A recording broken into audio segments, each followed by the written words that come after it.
The Lorax and Project X are the two big movies competing against each other this weekend, and even though they're for two completely different demographics, they're both essentially about high school boys that have to go way out of their way to hook up with the girl of their dreams.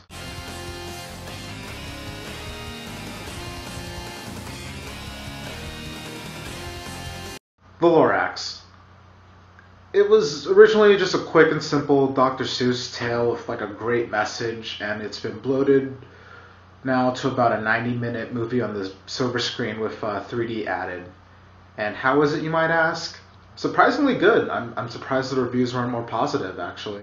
The movie takes place in a town where just everything is fake. The bushes are plastic, they ski on artificial snow, and they even have a tree that plays disco music.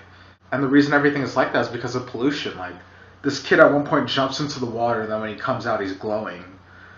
Right. So the movie starts out with Ted, I think his name was, voiced by Zac Efron, who has a thing for Taylor Swift's character. And she's all like, dude, I would totally love to see a real tree. So of course, he's going to try and get a real tree, but of course it's not that easy. He first has to learn what happened to all the trees, in which comes the actual stars of this movie, Ed Helms and Danny DeVito. About 60% of this movie actually takes place in a flashback, explaining what happened. So this movie unfortunately does suffer a bit from somewhat misleading advertising, since they kept pushing Zac Efron's and Taylor Swift's name so much. But despite that, I have to say I really like this movie. Like, the animation is great. There were a lot of catchy musical numbers. All the voice actors are great, especially Ed Helms, Betty White, and of course the title character voiced by Danny DeVito. He did a wonderful job.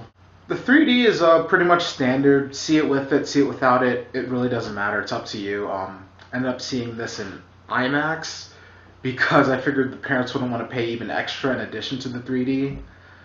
So there were thankfully no kids in the theater. Just 4 or 5 grown adults by themselves. But whatever. So overall, I had a really good time watching this. The comedy was great, the characters were all likable, and it still carries that great message of how we should really stop polluting this world. So in the end, The Lorax is totally worth seeing in theaters. And if you like this review and you want to see more, please subscribe to see more.